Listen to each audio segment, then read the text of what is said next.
Hey there, Mr. Reddit here. Welcome back to another episode of r/entitled parent stories. Our first story we'll be reading today. My entitled mother demands I hand over my house to her because my sister is pregnant and needs it more than me. After that, don't eat at restaurants if you can't even afford it. Okay then, we won't. And after that, revenge is a dish served very, very cold. Now for every thumbs up this video gets, one Karen does not get to take anyone's house. More like a basement in your case, Reddit boy. So please smash that like button and subscribe and turn on notifications for new stories from Reddit every single day. My entitled mother demands I hand over my house to her because my sister is pregnant and needs it more than me. I, 31 male, have a sister who's 28 that has honestly been the golden child to my mother, but not my father for as long as I can remember. My parents divorced when I was a teenager because my mother cheated with an old high school ex-boyfriend and has always been controlling, manipulative, and narcissistic. And sadly, my sister was like her little mini-me. Our mother also seemed to believe she had total authority over me anytime she so much as snapped her fingers. She'd snap them and order me around like a dog. It was demeaning, and my sister always backed her up too. So, no surprise, I went to live with my dad full-time after our parents split while my sister stayed with mom. The two of them were very alike, and both pretty much stopped speaking with my father unless it was about money. Though I'm more like my dad.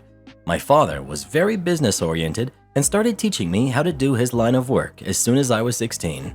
I got pretty good at it, and after 12 years of working for my father, I was made a partner in his company. Things were great, but then about 8 months ago, tragedy struck. My father had become somewhat immunocompromised due to being a heavy smoker for much of his life and passed at only 60 years old after he caught it. I met my mother and sister for the first time in years after we had a socially distanced funeral for my father over video call. My father was cremated by his own request and buried in a local cemetery, so there was no body or casket. My sister seemed to grieve, but my mother looked indifferent the entire time, though I honestly was not surprised. The last time she saw my father, she screamed at him that he owed her more money and then threatened to sue him, to which he just laughed at her. He had paid alimony and child support as long as he was legally mandated to, and no more than that. And he even put $30,000 towards my sister's college fund, but 10 years after the divorce, he was no longer legally required to send mom money anymore because of the judge's ruling. And she's by no means broke. She works the same job she's had for nearly 3 decades, fully owns the old family home we used to share, and even rents out 2 of the rooms through Airbnb regularly. She's by no means hurting for money. Sometime after the funeral, my dad's will was read. Apparently, he had figured that if his heavy smoking didn't eventually do him in, something else would, and even joked about it in a pre-recorded video. I was pretty much willed nearly all of his assets from most of his money to his business and home. He left my sister a car, a 2015 Nissan Altima, and about $10,000 in cash.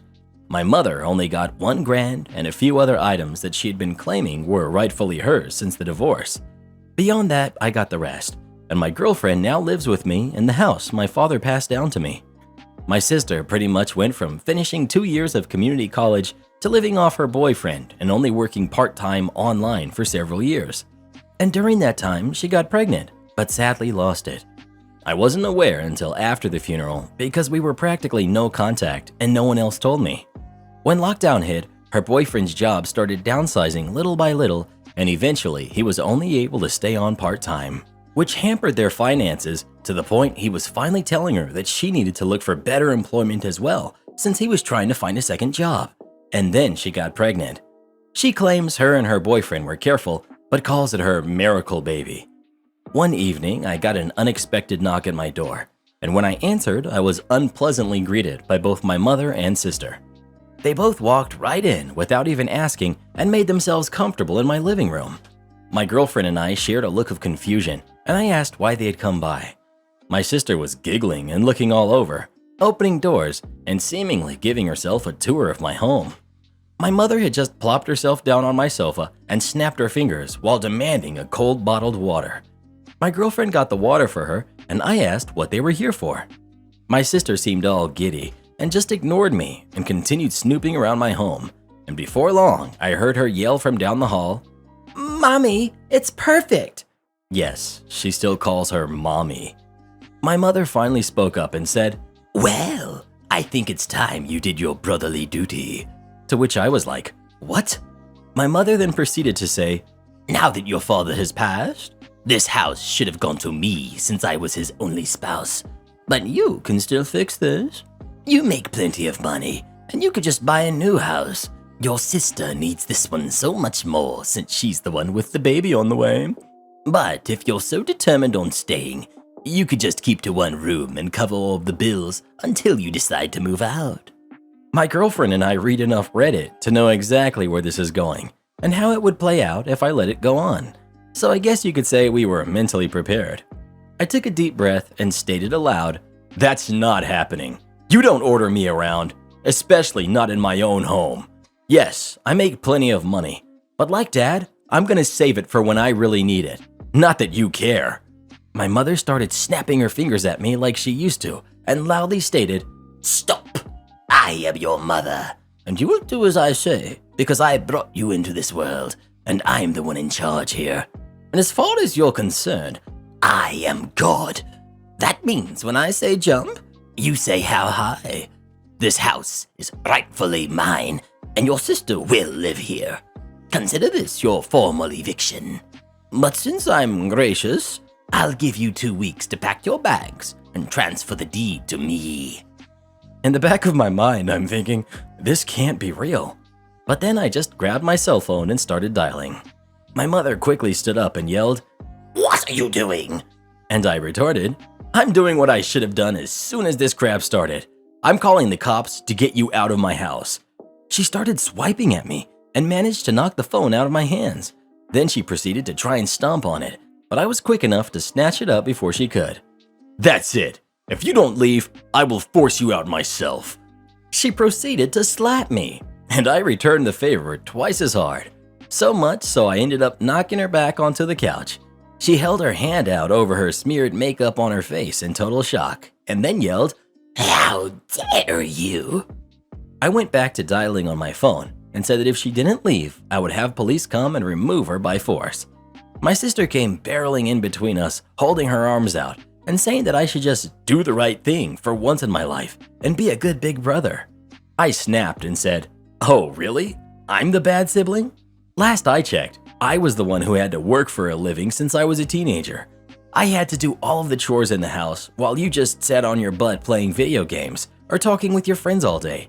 And you used to steal my hard-earned money just to go out shopping after you spent all of your allowance. You're a complete mooch and a thief, so I don't owe you crap. Now both of you, get out, before I decide to dial this last number." My sister started to tear up, crying like a baby, and said, "Mommy, make him stop." My mother began hugging her and kissing her cheeks while giving me a death glare. Then she seemed to think she had gotten smart and said, "You know, if you do call the police, I can just tell them that you hit me. And who knows, I could maybe say to everyone you wanted to do a lot worse to a poor pregnant girl in need. I don't think that'd be a very good thing for your—" I cut her off with a raised hand and said, "Just stop. If you haven't noticed, my girlfriend over there has had her phone out recording almost this entire time. And that means we have recorded evidence of you assaulting me first and openly stating you'd lie to the police. I don't think that would be so good for your reputation at your job or your little Airbnb. If looks could kill, my mother would have blown me up." But she quickly deflated and started dragging my crying sister out by the arm. My sister was somehow acting like a complete toddler and broke loose of our mother's grip to sit down on my porch step and have a tantrum. I just gave my mother a look and said, "Do you see now? This is the result of the spoiled way you raised her." She glared at me again, and then I was treated to a show of my mother trying to drag my sister off of my porch steps. But she latched onto the porch handrails and kept saying, "You promised me," over and over again. I let out a cackle and told them both from the door to never come back. My mother gave me the one-finger salute and then went back to trying to drag my sister off the porch. It took a few minutes, but she finally got my sister to get up and leave with her by saying, "I am a cruel, heartless jerk who will go to heck for this." I laughed some more and said that there's also a special place in heck for liars and narcissists who try to manipulate others to get their way. My mother clenched her fist and was about to say more when I just held up my smartphone again with it recording and said, "The clock is ticking, Mom. Get off my property." My mother then walked my sister to the car, gave me one last snooty look, and drove off. I thought that was the end of it, but letting things go was never something my mother would do. After a few days, I started getting messages from people I know and some relatives online. A lot of them were furious with me, but others just had questions about what was going on. I tried to check my Facebook, but couldn't see anything they were saying because my sister and mother both blocked me on their social media. But my girlfriend could still see everything because they kept their profiles set to open. We screenshotted everything and then printed some of it out. Both of their profiles had posts that called me a greedy, heartless jerk who stole the house that was meant to be my sister's inheritance right out from under her by paying off the lawyer who handles Dad's will, which is a complete and utter lie, and they both knew it. I called my lawyer, who was also my father's lawyer and a trusted family friend, and gave him copies of all the screenshots from Facebook and the video my girlfriend had recorded the day my mother demanded the house. He wanted to just write a formal cease and desist, but I wanted to take it further than that, and he sent them a letter I told him to write via express mail that had to be signed for, so I know they got it.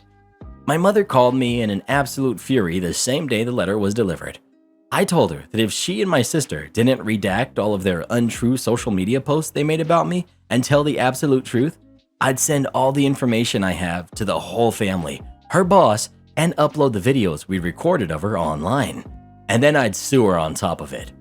She called me unreasonable and said that she just did what she did for my sister's sake, and then went into a full-blown lecture reiterating her belief that my sister still needs my house more than me. I bluntly stated I didn't care what she thought, and if she didn't redact everything and tell the truth, I'd make sure her career would be over. She begrudgingly said, "Fine, you win. Have it your way and keep the house," before hanging up the phone. That very evening, all of the lying posts disappeared from both of their profiles. I was unblocked, and my mother gave me and everyone else an apology, claiming that she jumped the gun with everything she said because she thought my sister needed my house more than me because she's broke and pregnant. But the house was rightfully mine according to my father's will, and she knew that even before my father passed. So she had no right to try and claim it. As for my sister, she also apologized, but more or less just parroted everything our mother said, while claiming she just went along with her ideas. And then she blamed what she did all on our mother and her pregnancy hormones. The replies poured in for some time on both my mother and sister's profile, many furious with them for trying to take my house. I got a lot of messages of sorries and my bads from those who had previously believed her. But all it really did was show me who was more on her side to begin with, since they were all believing her nonsense so quickly. They were mostly people from her side of the family anyway. No one on my father's side believed her at all, and openly said so. My sister and her boyfriend ended up moving in with our mother to save money, but she put them in the basement to keep her Airbnb running, and my sister started crying on social media that she can't live upstairs, and I'm pretty sure the two of them were fighting with each other because all my sister did after that is complain online, and my mother barely posted anything on her social media anymore because of the previous stunt she had tried. And for those of you who read this far, it's not the end of the story. Stay tuned for the rest soon. Don't eat at restaurants if you can't even afford it. Okay then, we won't. After reading about entitled waitstaff, it reminded me of what I experienced new to North America. At the time, I had just moved from a small village in Europe. When I had moved to Canada, I met up with others from my tiny area in Europe. Being from the same little country, we all became close. I had become friendly with a next-door neighbor who was a waitress at a mid to high-level restaurant in this town. She told me I should stop by, and so I did.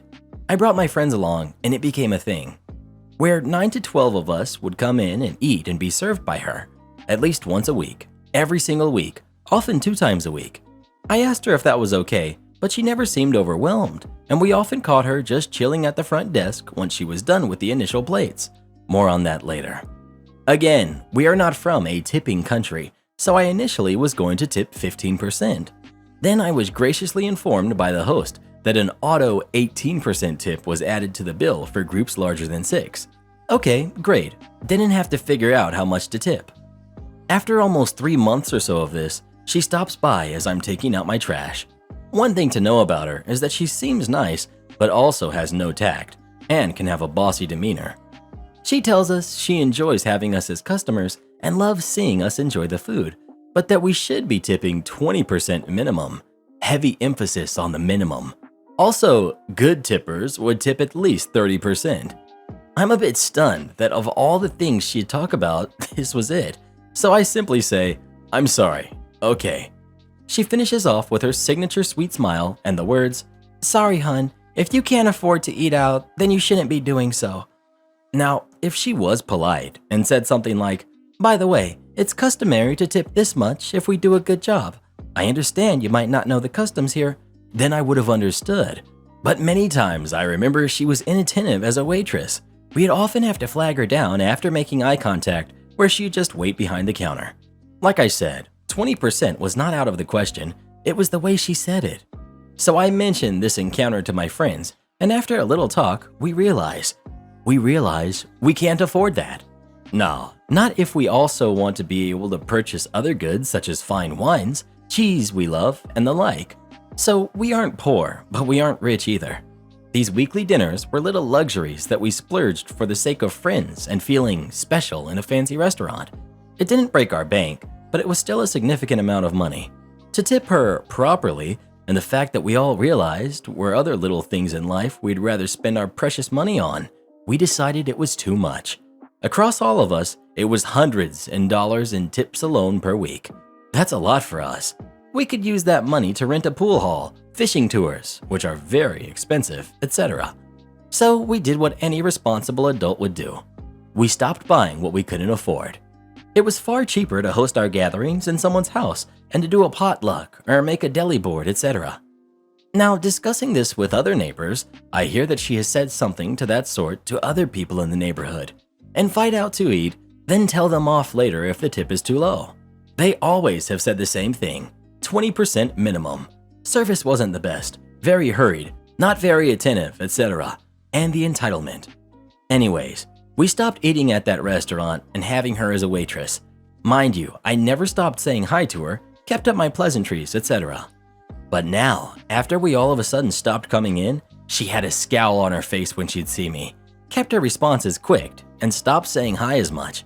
And then, about a month after we stopped, one of the other neighbors mentioned to me how she was complaining that her tips weren't great anymore, and that she couldn't afford to get her fillers in her cheeks at the new medical spa down the road. Oh well, like you said, don't eat out if you can't afford it. Get off the computer, go on. Don't get on that computer like that, Jenny. Don't do that, that's bad. Revenge is a dish served very, very cold. In my young 20s, I moved to a new city to try and start my career in life. Money was very tight, but I was confident I would get things up and running. In my job search, I came across a promising opportunity at a small firm, The Firm. Instead of offering me a job, the owner said he would like me to come in for 2 days and work. If I was a fit, they would hire me, and if not, they would pay me for the 2 days. Money was so tight at the time that I figured taking the bus to and from the job was a luxury I could not afford and walked an hour each way to get there. Money was very tight. I did good work both days and worked very hard, but it was not a fit. The owner then tells me, "I know we said we would pay you, but it's just too complicated to set you up for just 2 days, so you will just have to be happy you got the experience with us." The way he acted really rubbed me the wrong way. I was mad as I really needed the money, but as I was trying to find a job, and I figured it was not in my best interest to make waves as word may get around I was difficult. I did, however, decide that same day, somehow, some way, I would get my revenge on the owner. I did find a good job that led to a great career, but I always kept tabs on the owner, looking for the time and place to get some revenge, and even a few times considered some more juvenile methods. Just short of 20 years passed, and now I was very senior in my chosen profession, but instead of working for a small firm, I was a leader in a very large national company that hired firms. As it turns out, we had a large contract come up that I was the lead executive on the procurement team in the area the firm operated in. Things have changed a bit over the years, but bidding on these contracts was at the firm's expense at the time. However, to safeguard them from wasting too much money, the bidding would be in stages. Well, sure enough, the owner and his firm put in an exploratory bid. They were not perfect for the job, but they could actually do it, so I assisted in them moving to the next stage, and the next stage, and the final stage. The easiest thing I could have done was shut them down right away and got a bit of revenge, but there would be no fun in that. There was some risk to letting them go through to the end though. Though I was the lead, it was a team decision, and to be honest, if they had the best proposal, despite my thirst for revenge, I would vote for them. The proposals and presentation came in, and luckily the other firm was a bit better and we went with them. Normally the executive lead didn't deliver the bad news in the bid process, but I volunteered to take on the call. It was fun to call the owner, who had no idea we met 20 years ago, and tell him, "We were impressed with your proposal, but it is just not the right fit. I know you must be disappointed to not get the contract, but at least you got great experience to our process." I know I should have used his words from 20 years ago, but I could not bring myself to do it. The firm must have done about 200 hours of work on their proposal, so I figured that was payback for my 16 hours with 20 years of interest. Did you see the logo on the badge? I work for a major railroad in the northeastern US, and in case you didn't know, we've had some storms lately. We needed some 30 amp sockets that we had run out of because we don't usually keep hurricane level amounts of parts on hand, so I went to my local big box hardware stores buying as many of these as we could get our hands on. Unfortunately, many people were cleaning up after these storms and needed these parts too, so I was having a really hard time finding them. Because I work for a railroad, I have to be qualified to go near railroad tracks, and I have a badge that shows I can do this. This badge is Safety Orange. One of the hardware retailers is known for Safety Orange, and it should be noted that this badge has a railroad logo on it, but I'm sure you can see where this is going. I visit my 5th hardware store of the day yesterday, and I start looking in the aisle where they usually keep these. I find the area, and it is destroyed. It looks like the American Tourister gorilla was looking for wall outlets. So I check their stock on my phone. It says they have 12 of these, and I start looking. After a minute or so of digging around, I hear the mating call of the greater northeastern whopping Karen. Ahem. I ignore it. Excuse me. I ignore it again. Still digging in the shelves, I find an unopened box of 30 amp 4-wire sockets. Pay dirt.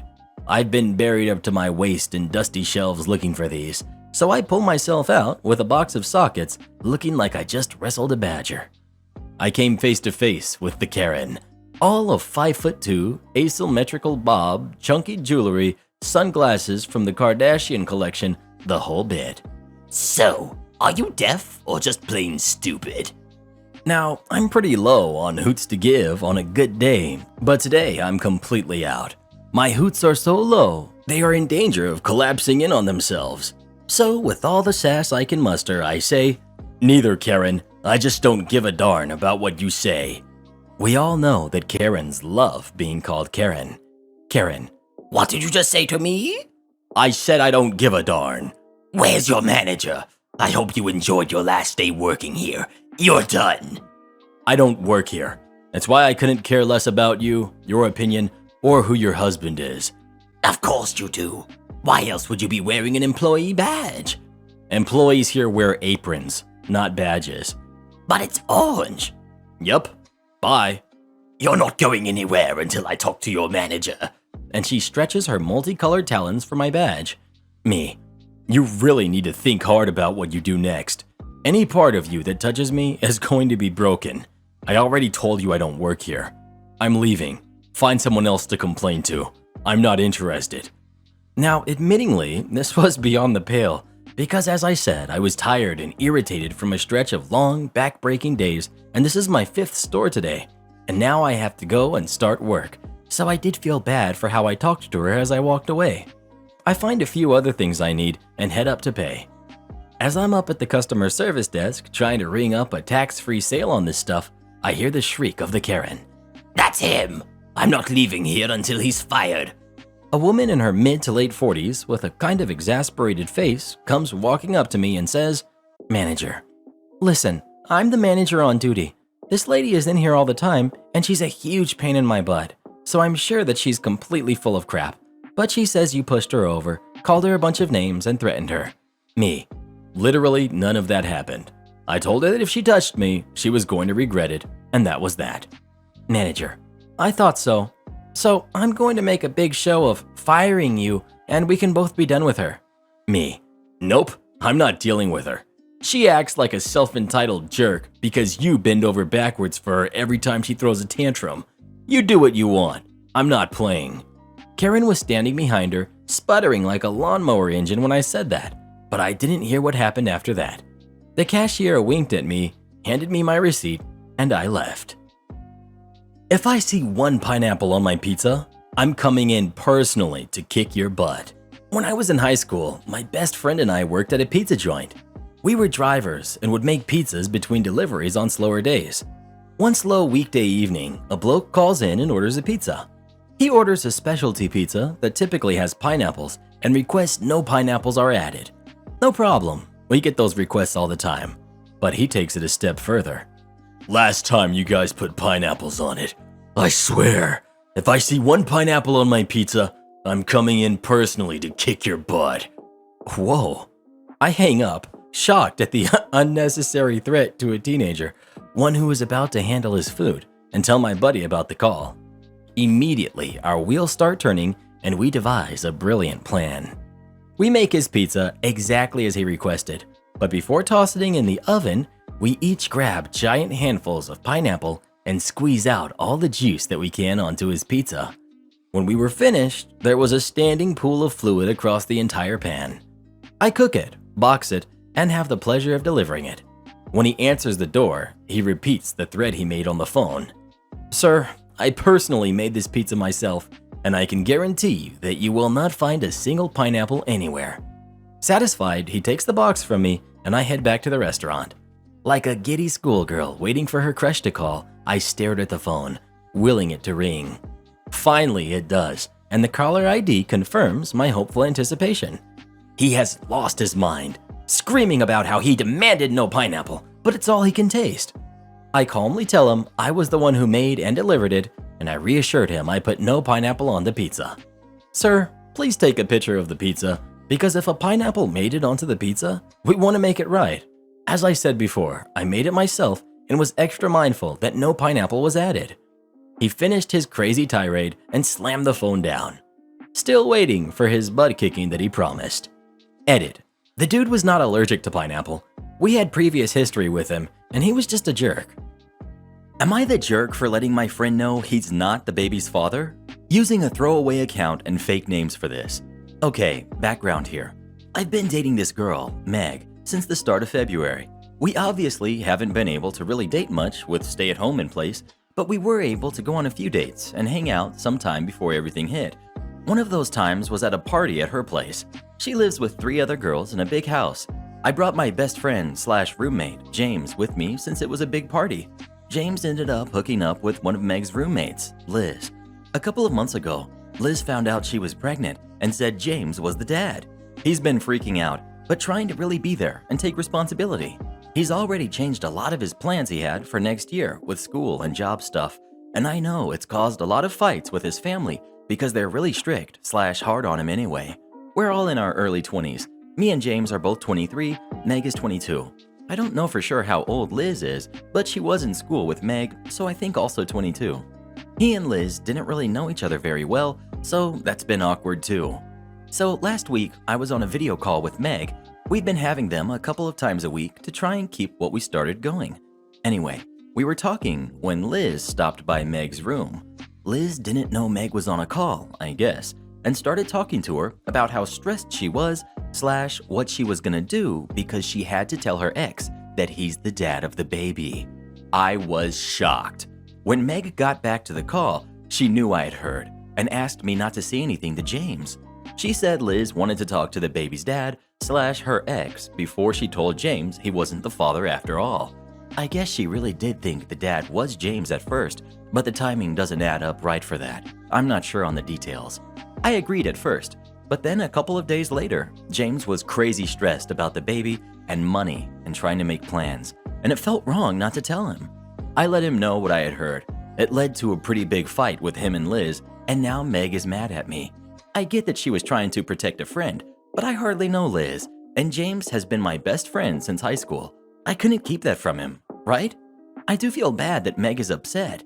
I know her and Liz have been fighting about it too, which sucks. I didn't want that. I know Liz has been stressed about being pregnant during what's going on too, and I'm sympathetic to that. I just feel like I had to look out for my friend. What would you have done in this situation? Would you have told James the truth about him not being the father, or just left it as it was? Please let us know. Am I the jerk for getting mad at my wife for leaving our 1-year-old son home alone while he was napping? Context: our son is barely 1, birthday last week. I came home from work and my wife was just getting back from a run, at which point I noticed our son was in the back room sleeping. When I asked her about it, she got defensive and said it was only a mile and I never got far away from the house. I don't think this is safe, so I got mad at her and the whole thing escalated into a fight where I told her what she did wasn't safe.